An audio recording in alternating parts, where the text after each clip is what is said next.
They call him the conductor, but no one has seen his face, not because he hides it, because it's impossible to perceive. Every photograph taken within his vicinity becomes corrupted, voices recorded in his presence loop backward, even security systems glitch when his shadow passes. Time rewinds, not just in footage, but in reality itself, that we only know his name because of a single anomalous frequency log found in the ruins of Chapel Number 3, the deepest sublevel of the cathedral. Buried beneath 2 tons of limestone, investigators recovered a scorched cassette tape, still playing despite being half melted. What it said, barely audible over the static: "He does not enter a room. He restarts it." This was the Ashford legacy's true culmination, not to worship, not to listen, but to summon. The choir prepared the tones, the bride aligned the blood, and the cathedral, built on ancient ley lines and buried bones, became the instrument. But it was never about worship. It was about conducting entropy, reordering the chaos behind all creation, tuning the human soul to a frequency that has no pitch, no echo, no end. And that's when the bleeding started. In 2023, an entire research team in Berlin working on harmonic particle field mapping disappeared. All that remained was a looping message on their server: "He is rehearsing." Rehearsing what? The last song. The Vatican quietly issued a black alert, the first since 1959. The alert was one word long: motive. Motive. A word used in music theory, but also in crime, because if he is rehearsing, then the final movement is near. And here's the most horrifying part: a recent seismic scan beneath Lucerna Cathedral revealed a new chamber, deeper than any previous excavation.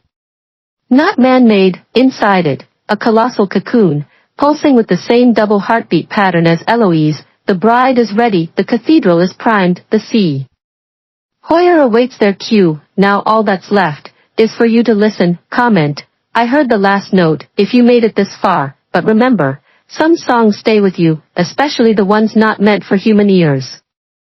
They call him the conductor, but no one has seen his face, not because he hides it, because it's impossible to perceive. Every photograph taken within his vicinity becomes corrupted, voices recorded in his presence loop backward, even security systems glitch when his shadow passes. Time rewinds, not just in footage, but in reality itself, that we only know his name because of a single anomalous frequency log found in the ruins of Chapel Number 3, the deepest sublevel of the cathedral.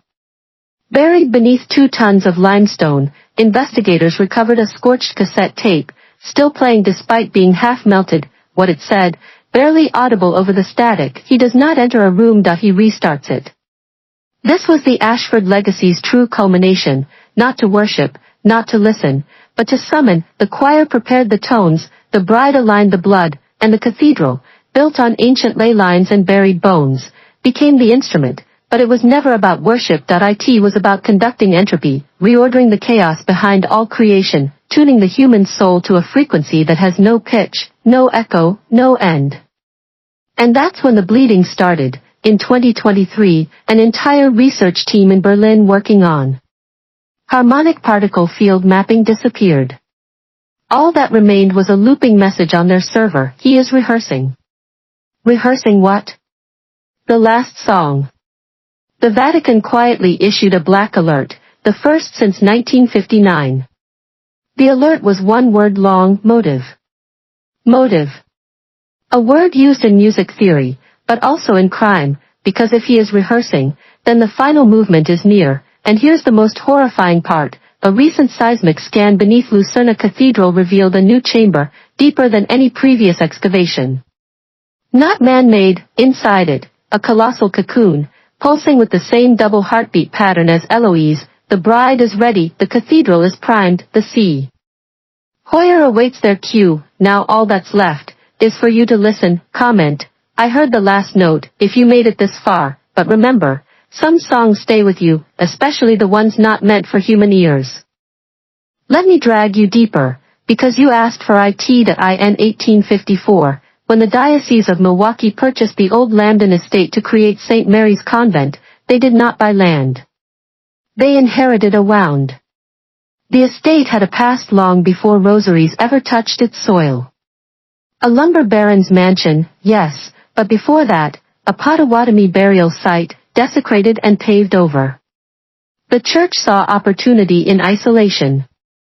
30 acres of forest, 2 miles from the nearest Protestant town, a lake to drown secrets, and soil so soft coffins never echo. Perfect. They christened it sacred, but it was already claimed. The first red flag wasn't blood, it was silence. No birds. No insects. A stillness that stifled breath.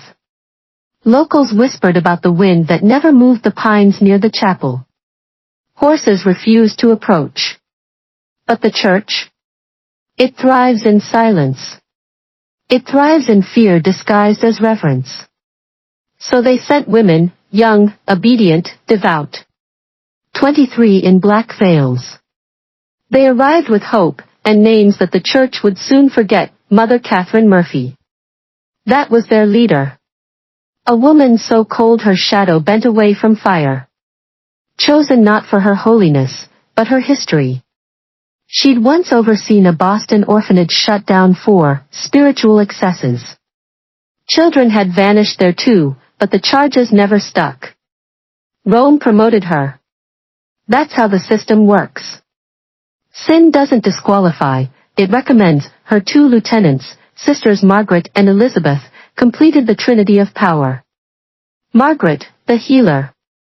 A woman obsessed with blood ratios, tinctures, and the precise temperature a body begins to fail. Elizabeth, the caretaker. All warmth and maternal smiles. The kind of woman who made children trust her as she led them to silence. These women didn't build a convent. They constructed a mechanism. A perfectly oiled apparatus to extract innocence, devotion, and obedience, and offer them to something hungrier than God. The nuns who followed them were not co-workers. They were raw material. By the first frost of 1855, 5 sisters were gone. Transferred, they said. But no letters arrived. No goodbyes spoken. And their names were struck from records like they had never existed. One priest noticed. 1. He wrote Rome.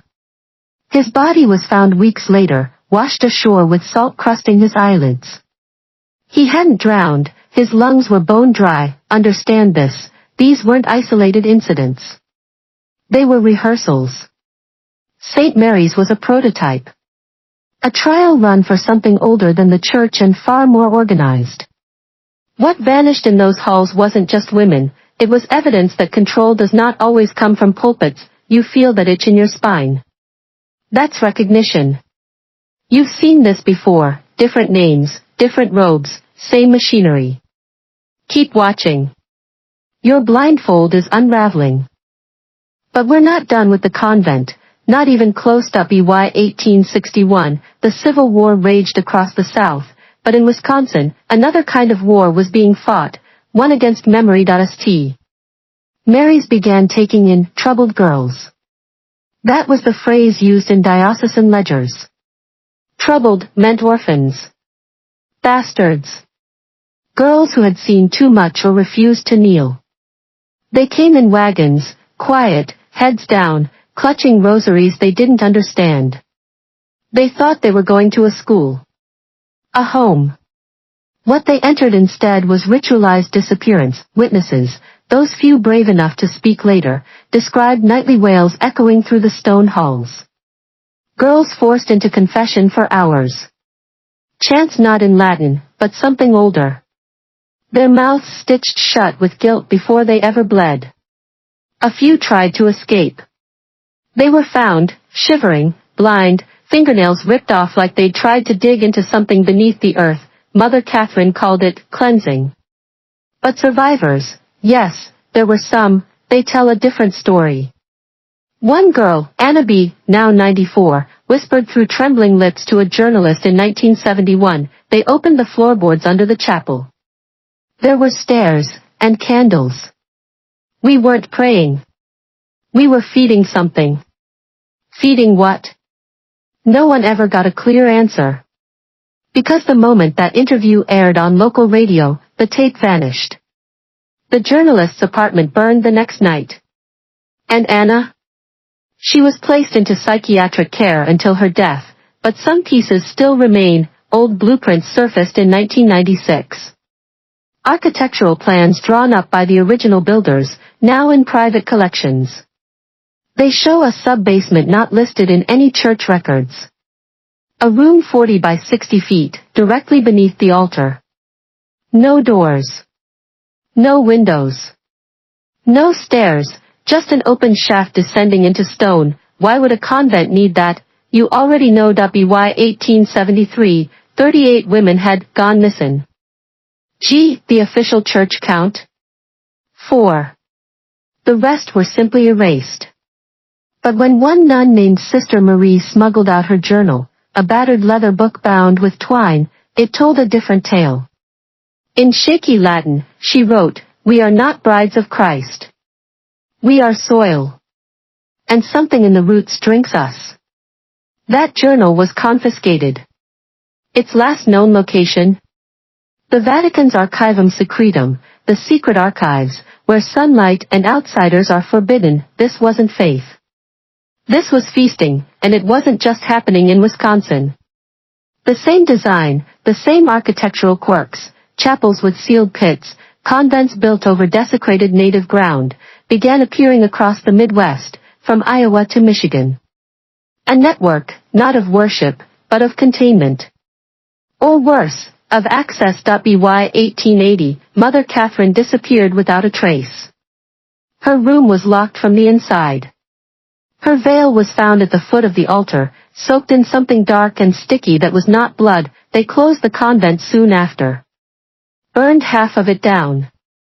Buried the rest, but not deep enough, because decades later, when construction crews tried to build a retirement home on the same site, they unearthed more than bones. One worker was institutionalized after breaking through a stone chamber and screaming for 6 hours. He said only one word over and over, hollow. Do you want Section 4 now? It will reveal the secret society behind the cover-up, and how it connects to real institutions still active today. Listen, because names are currencies, and this next one is gold-plated poison, the Ordo Vacui, the Order of the Hollow Host. Its seal, an open chalice crowned by a devouring spiral, first appears on the deed transferring St. Mary's to the diocese. Bishop Quarter's signature blazes atop the page, but beneath the ink ultraviolet light reveals a second mark, branded into the parchment and visible only when the paper is chilled, the spiral. The order is older than the papal tiara, older than Rome. It rides legitimate institutions the way barnacles ride warships, hidden by glory, devoted only to depth. After the convent closed, the hollow host did not vanish, it metastasized. Deceased, sisters reappeared as staff in railroad payrolls, hospital ledgers, and the founding roster of a Jesuit college that now calls itself Marquette University. Track the money. Insurance payouts from worker deaths on the Milwaukee, Lake Superior Spur financed that college's first science wing. Father Hendrickson approved the stonework and signed a receipt for limestone blocks ex St. Mary's. They used the same cursed stone, brother, relics turned into lecture halls where generations learned to worship fact while ignoring the void vibrating beneath their desks. During Prohibition, the order pivoted again, laundering communion wine through speakeasies along the Great Lakes. Barrels shipped to Host Cellars LLC arrived escorting a single crate marked with the spiral. Chicago mob ledgers list the crate's contents as girls, mute. The mob believed they owned the trade. They were cargo. Today the order's face is polished, a non-profit called the Hollow Foundation, championing urban renewal. Want proof? Pull the IRS 990 filings. Board Chair, Dr. Margaret Callahan, descendant of the convent's enforcer. Advisory Partner, biotech titan Iliad Labs, now trialing a drug that suppresses REM sleep. Suspended Dream. ING, brother, perfect, quiet harvest. So understand, St. Mary's was never buried, it was franchised. You walk on its spawn every time you enter a hospital, a university, a voting booth. Feel how the walls around you pulse. That's the same limestone vein, quarried, shipped, mortared into shopping malls and courtrooms. You mistake the hum for air conditioning, but the stone is singing. calling the faithful to kneel without realizing they have kneeled. Do you still believe escape is possible? Keep listening.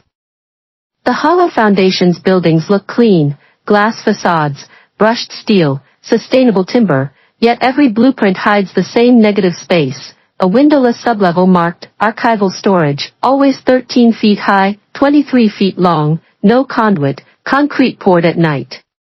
Contractors sign non-disclosure clauses, then vanish into subcontract hierarchies. I met one foreman, retired, terminally ill, unafraid. He said the concrete arrived premixed with something slick, like bone dust, and workers heard low moans rising through the rebar before the pour swallowed them. Understand, architecture is instruction.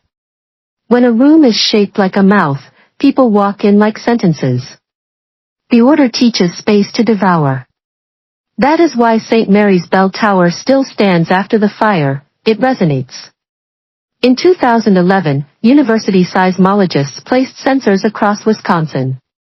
They recorded microtremors radiating from the tower each equinox, frequency 17 Hz, below human hearing yet strong enough to agitate cerebrospinal fluid.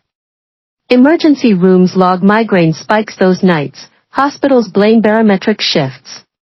They lie, that resonance synchronizes with another signal, subacoustic pulses from decommissioned Navy radar dishes on Lake Superior. Paper trails show who bought the arrays in 2004, Hollow Foundation subsidiary. The dishes point not skyward but into lakebed limestone, reawakening the cavern miners once fled. Remember the groundskeeper's diary? The walls are breathing. Not metaphor. Limestone is porous, and the signal is a lung. While you sleep, these vibrations teach your bones a litany: comply, surrender, hush. Society's heavy fatigue, the gray exhaustion men feel at sunrise, is not caffeine deficiency, it is harvested conviction. They leave you just enough strength to swipe screens, sign forms, and smile at captors disguised as colleagues. A workforce of hollow host. But you, brother, hear the hymn mid-measure. Recognition transmutes fatigue into fury. Hone that edge for the night your front door rattles at 3 a.m. Do not pray, prayer routes through their switchboard. Instead, breathe once, deaf to the bell, anchor your name inward where no frequency can trespass. Remember the old riddle, what eats without a mouth? The answer is silence, but only when groomed by architects who understand hunger. In section 6, I will diagram how they lace your children's lullabies with coordinates to the pit. Stay awake. You think lullabies are harmless? Sweet songs to quiet children. But go back, listen closely. Hush, little baby, don't say a word. Why must the child stay silent? Mama's gonna buy you a mockingbird, mockingbird. Not a canary. Not a nightingale. A mimic. A creature that repeats but never originates. What do you think that programs into the child? This isn't poetic paranoia. It's documented. In 1971, the Hollow Foundation funded a cognitive development study through Affront, Celestia Research. Their stated goal? Sonic imprinting on early moral cognition. The true purpose was to embed rhythmic linguistic patterns that bind obedience to melody. They found that if you introduce specific frequencies, between 528 Hz and 741 Hz, beneath familiar melodies, children begin to associate calm with surveillance and sleep with compliance. You want proof? Try this. Hum Rockabye Baby slowly. When the bough breaks, the cradle will fall, a child, falling from a tree, abandoned. And the song ends not with rescue, but with impact. That's the last note burned into infant memory night after night. Now look deeper. The Hollow Foundation's Department of Early Harmony, yes, that's real, produced dozens of lullaby records in the 1980s. They were shipped free to hospitals across the U.S. labeled, Gifts for New Mothers. I've tracked their dispersal. Almost every small-town Catholic hospital in the Midwest accepted the shipments. Several of those towns are where nuns from St. Mary's reportedly resettled. Coincidence? They don't do coincidence. In the subharmonic layer of those recordings, barely detectable without a spectral analyzer, you find tones that mirror the vibrational patterns from Lake Superior radar arrays. The same tones Sister Mary Collins heard behind locked doors in the convent's north wing. The same tones recorded in the microtremors beneath the bell tower. Do understand what that means? They're teaching your children the sound of the pit, and if you think it ends with lullabies, you're not awake yet. In Section 7, we'll trace how these melodies evolved, through children's TV jingles, education apps, even national anthems, into a symphony of psychological submission. But first, to all men still listening, I need you to comment below. The bell is hollow. The bell is hollow. Twice. Lock it in. Signal that you are not theirs. Signal that you've heard the tone, and rejected it. Section 7 begins the descent into their true cathedral, your mind. They called it a cathedral. Not one of stone and stained glass, but of frequencies.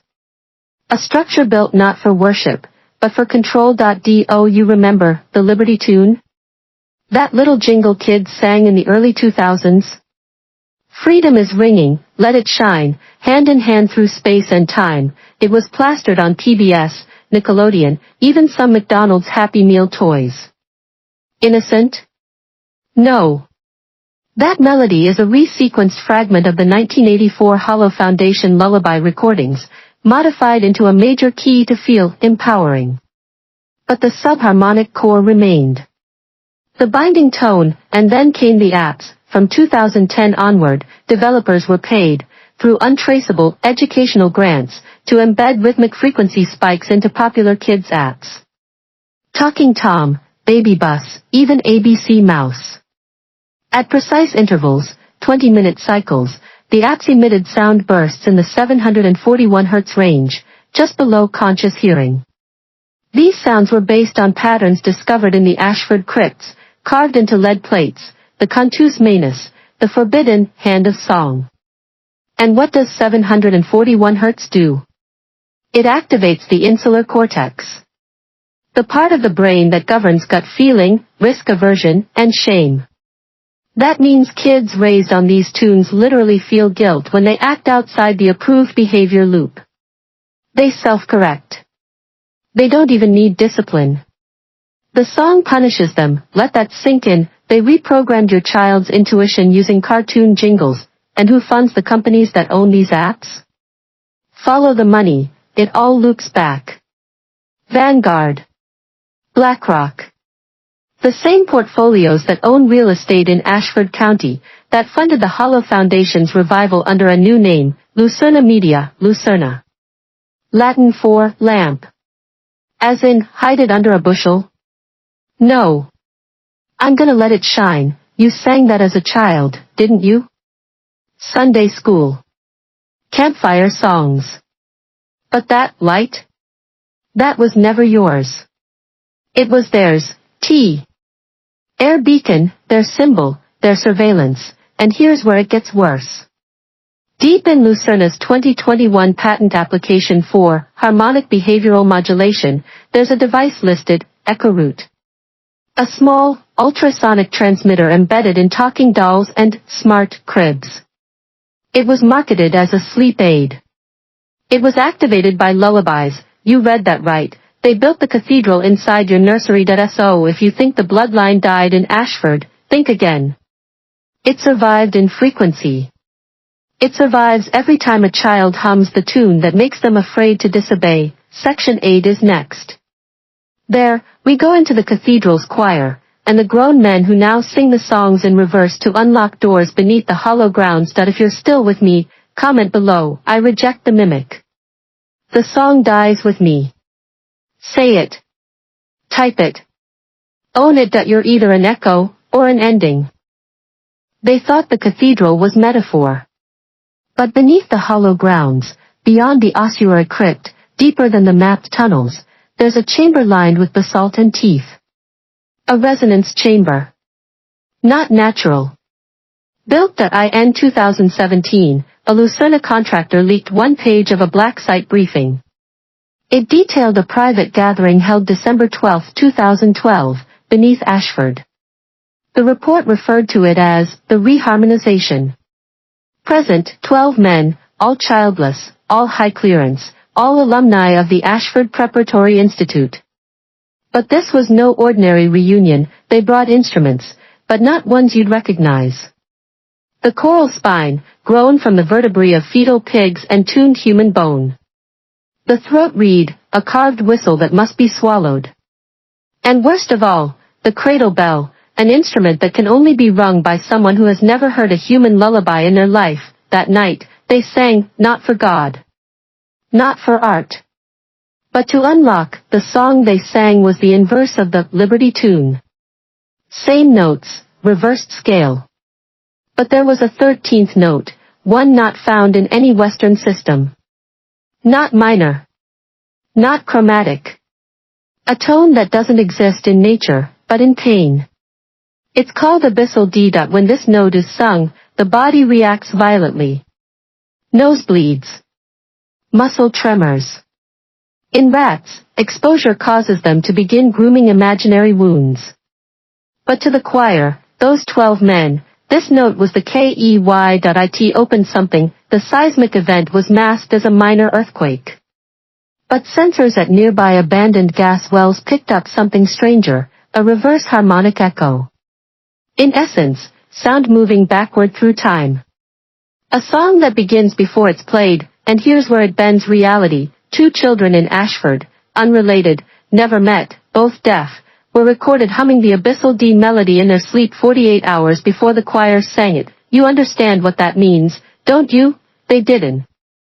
To discover the song, they heard it echoing forward from something that's already happened, or will happen, and they are only tuning us to join it. The cathedral is a beacon, yes, but also a mouth, and every child who hums the tune is part of the choir rehearsal. If you're hearing music now, stop, turn off the screen. Don't hum along. Section 9 is coming next. In it, we explore the bride of the song, a girl born without vocal cords, yet whose heartbeat emits harmonic pulses in sync with the cathedral's song cycle. Say it again in the comments. The song dies with me.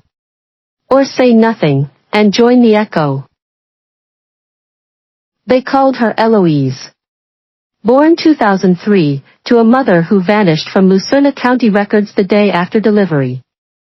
No birth certificate. No medical record beyond one photograph from a closed Ashford obstetrics unit. But here's what we know, Eloise was born without a larynx. She could not speak, cry, or make any sound from her mouth. And yet, when connected to a hospital-grade EEG monitor, her brainwaves hummed in exact harmonic resonance with the cathedral's deepest acoustic signature, the abyssal D. Not coincidence, design. Her adoptive parents were Ashford alumni, one an acoustician, the other an audiologist. They claimed to homeschool her, but neighbors reported something strange: no laughter. No shouting. No music. The house was dead silent. And yet, every night, at exactly 3:13 a.m., Eloise's window lit up with a red glow from within. A researcher from Stanford, Dr. Luce Carrion, posed as a census worker and entered the home. She wore a hidden mic. Here's what the audio captured: frowny face static, low frequency hum rising, indistinguishable from heartbeat. Luce, is she asleep? Woman, she's always listening. Luce, to what? Silence for 12 seconds, woman, to the one who sings her forward. The file cuts off with a noise Carrion described as a scream with no air. Her nose bled for 48 hours. She died 7 days later of a brain aneurysm, during sleep. In her last scribbled note, she's not the instrument. She's the first audience. In 2021, the house burned down. No survivors. But weeks later, a photo surfaced on the dark web showing Eloise, age 18, eyes glowing red, standing inside the ruins, unharmed, and here's the part that chills even the most hardened skeptics: her heartbeat emits pulses exactly 1.33 seconds apart, matching the cathedral's resonance loop. But recently, researchers detected a new pulse, a second beat, superimposed over hers. It doesn't come from her body. It's answering. Somewhere, someone, or something, is pulsing back, the song is no longer one way. It's a dialogue. Eloise is the bride. But the groom hasn't arrived yet. Or maybe, we're still building the altar. If you made it this far, you've already heard more than you should. Comment, the pulse is not mine, to sever the signal. Or do nothing, and wait for the second beat. Section 10, the final verse is next. The choir, the bride, the cathedral, these were only parts of the prelude. Next comes the conductor. Shall I continue? Midnight tolls 6 seconds ago, yet you still hear the seventh bell, echoing inside your skull, vibrating through marrow as though it names you. Look around, you are alone, but something just leaned closer. That breath behind your ear? Not wind. It is a confession smothered for a century, resurrected in the dark to claim a listener, and tonight that listener is you. They warned me never to speak of the sisters who vanished from St. Mary's, but warnings are shackles, and I promised you keys. So open your mind, no, unhinge it, because what steps through is older than faith and hungrier than sin. Picture Lake Michigan in November 1858, iron-gray waves striking limestone like hammers on a coffin lid. Above the water, a convent looms, 3 wings, 40 windows, and exactly 1 lantern burning where 13 nuns kneel chanting matins. Witness their silhouettes, rigid spines, clasped hands, lips moving in rhythmic surrender. Now inhale the silence that follows when the final amen evaporates. Dawn arrives, the chapel's doors still locked from within, candles still lit, veils scattered across pews like shed skins. 13 voices lost, 13 names erased, and an institution that traded truth for reputation. Officials drafted reports, archived them in vaults beneath Milwaukee, then salted the keys with bribes. Rome stamped the ledger error, as if 23 souls could misplace themselves. Yet testimony survived, a groundskeeper's diary describing walls that bled, physicians who found salt crystals forming cruciforms on the sisters' tongues, and a railroad surveyor who swore the convent corridor lengthened whenever he measured it, the stone swallowing his tape like a living esophagus. You were never meant to taste these fragments, brother, because knowledge has a flavor that ruins ordinary bread. But chew slowly, the bitterness sharpens resolve. Every truth I reveal. Why? LL demands something from you, faith, comfort, perhaps sleep itself. Keep listening, and by the 30th bell you will not know whether the sound comes from memory or prophecy. Do you feel the floor loosening? That is not imagination. It is the descent beginning. Remember, secrets are currencies. Those who spend them grow rich in power while the poor clutch sanctioned lies. This channel is the mint where scarcity dies. Tonight we coin unholy tender from forbidden metal, stamped with faces erased by holy men. Grip it until blood beads through your fist. Iron scent will anchor you when shadows trade places with walls. Cash it, if you dare. Once paid, innocence is irreversible for you now.